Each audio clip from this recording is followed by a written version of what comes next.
Assalamualaikum warahmatullahi wabarakatuh. Waalaikumsalam warahmatullahi wabarakatuh. Hamdan wa syukranillah wassalatu wassalamu ala sayyidina Rasulillah Muhammad ibni Abdillah wa ala alihi wa ashabihi wa mawala. La haula wa la quwata illa billah. Yang saya hormati teman-teman subscriber yang semoga dalam keadaan sehat dan masih hidup semua. Semoga bisa senantiasa melihat video-video kami ya. Ini ada tambahan lagi satu ekor. Siapa namanya, Dok? Alia. Oh, Alia, kayak merek mobil. Alia apa Alea? Alea. Alea. Ada le-nya. Oke. Teman-teman sekalian, sore ini kita lagi ngumpul-ngumpul bareng, lagi makan-makan bareng. Ini ada karpet habis dimakan. Ya guyon. Kita mulai belajar kali ini dengan bacaan Bismillahirrahmanirrahim. Coba angkat dulu kepalanya biar tampak gantengnya. Ayo Mas, angkat dulu Mas. Lihat itu. Tadi umur itu cantik-cantik loh. Oke anak-anak, kali ini saya dan teman-teman murid-murid saya yang lucu-lucu, imut-imut, tampan-tampan, cantik-cantik ini akan membahas tentang apa? Sholat spesial. Tentang apa? Sholat spesial. Tentang apa, Mel? Ayo. Jelas. Sholat. Jelas.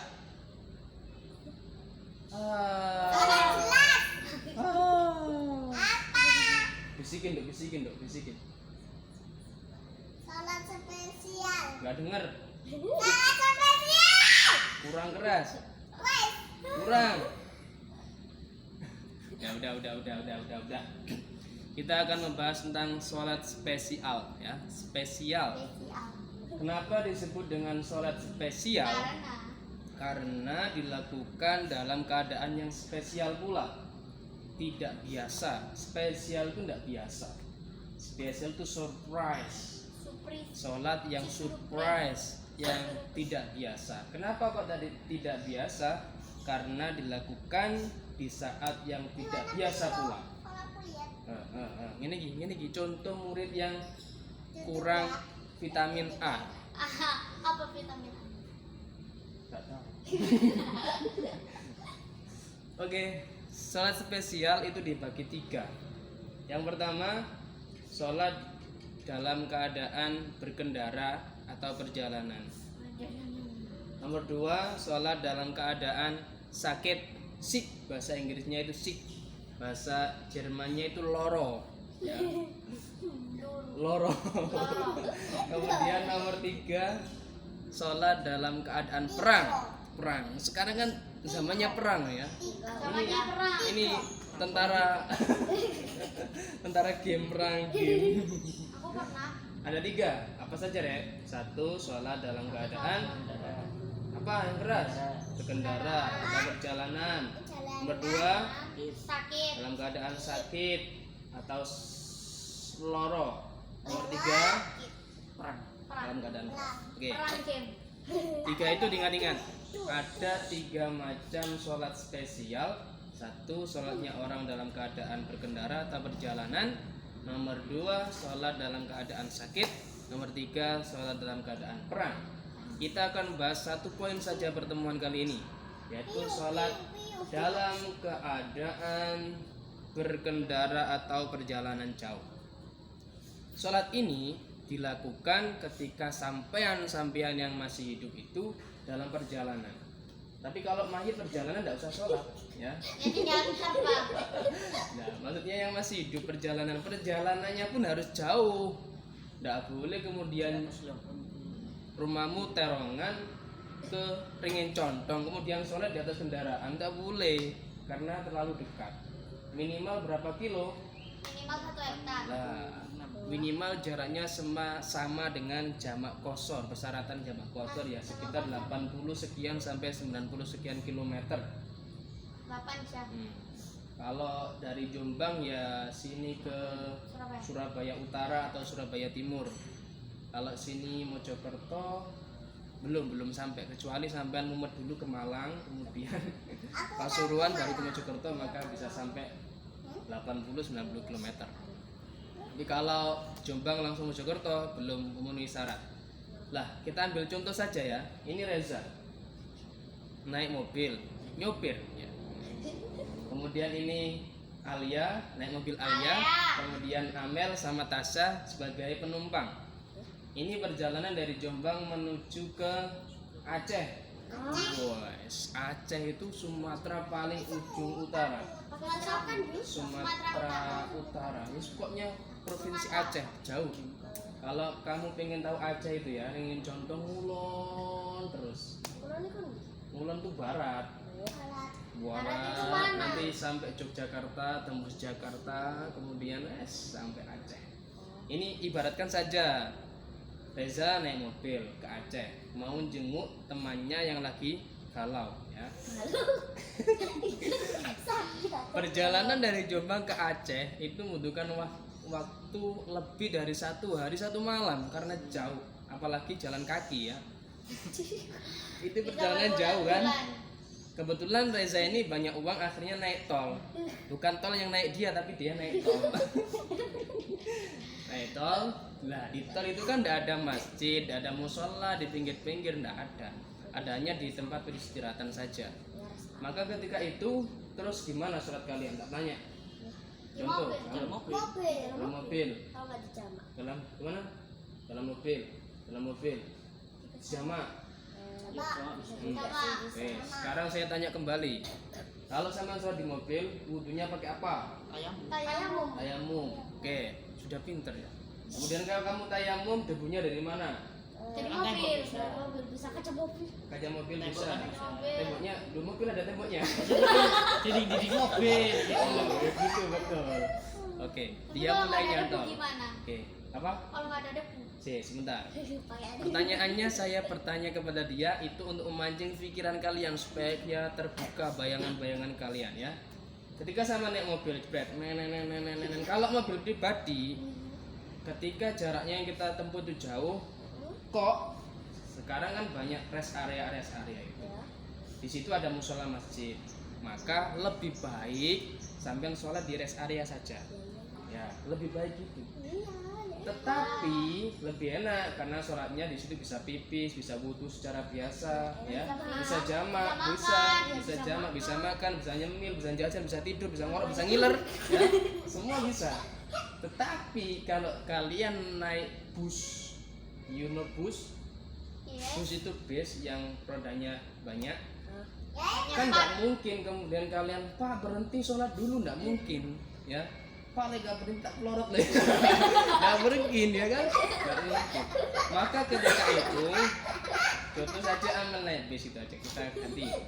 Nah ketika sama naik bis kan gak mungkin. Toh naik bis gak ada musola masjidnya, gak ada.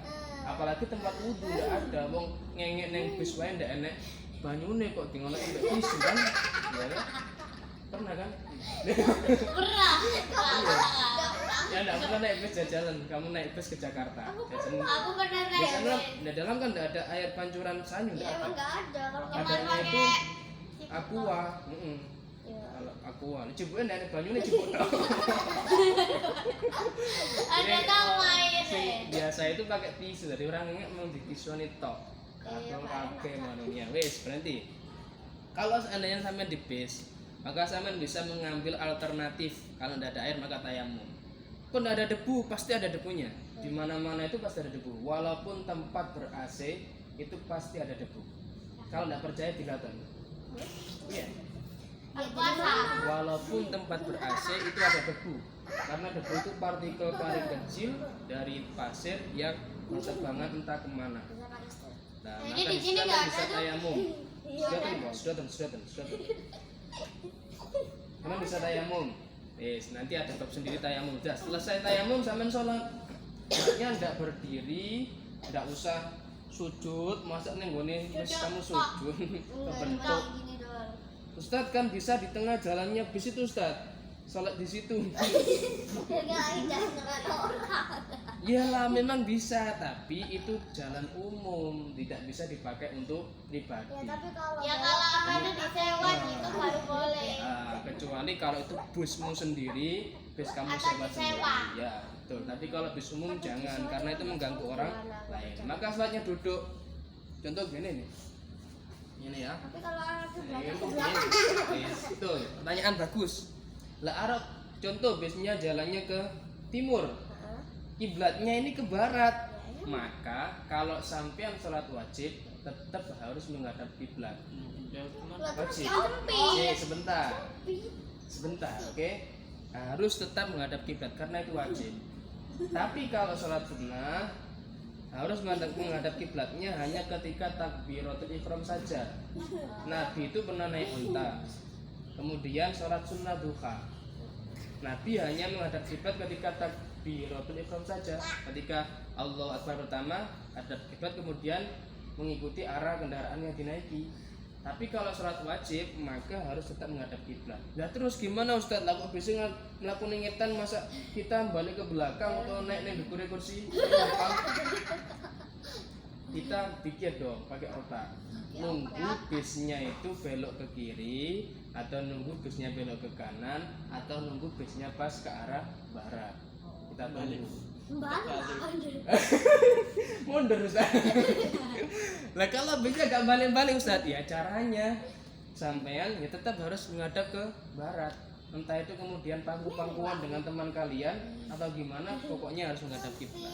Tapi kalau kita pakai akal ya nunggu bisnya belok dulu atau pas ke arah berikutnya gitu. Paham? Oke. Monggo. Jamak pas Oke, betul. Ada pertanyaan, Ustadz kalau di jamak boleh Ustadz? Boleh, karena perjalanannya sudah mencapai jarak tempuh untuk sholat jamak kosong. Pertanyaannya lagi, lah kalau contoh nih ya, Reza ke Aceh, dia menjamak Aceh lagi. apa mana? Uangnya habis. Ke Mantan. Dah. Contoh, Ke Bali. Reza Iya, ke Bali. mau perjalanan ke Bali, mau jenguk turis-turis yang sakit. Kemudian dia menjamak qashar sholat duhur sama asar, ya. Ternyata sampai asar dia belum sampai Bali, kan otomatis dia harus sholat dulu kan? Iya. Ataupun dia jamaknya jamak takdim ditaruh duhur, toh ini juga perjalanan sama berarti. Nah asarnya juga belum sampai, maka caranya seperti itu. Tapi kalau sampean pas asarnya sudah sampai, ya mending sholat di tempat tuh. Nyari. Maksudnya Nyari rest area, kafe, pom bensin, kan ada musola. Iya, ada. Oke, mungkin terlalu panjang ya. Semoga bermanfaat. Kita akan lanjut di pertemuan minggu depan. Assalamualaikum warahmatullahi wabarakatuh. Waalaikumsalam warahmatullahi wabarakatuh.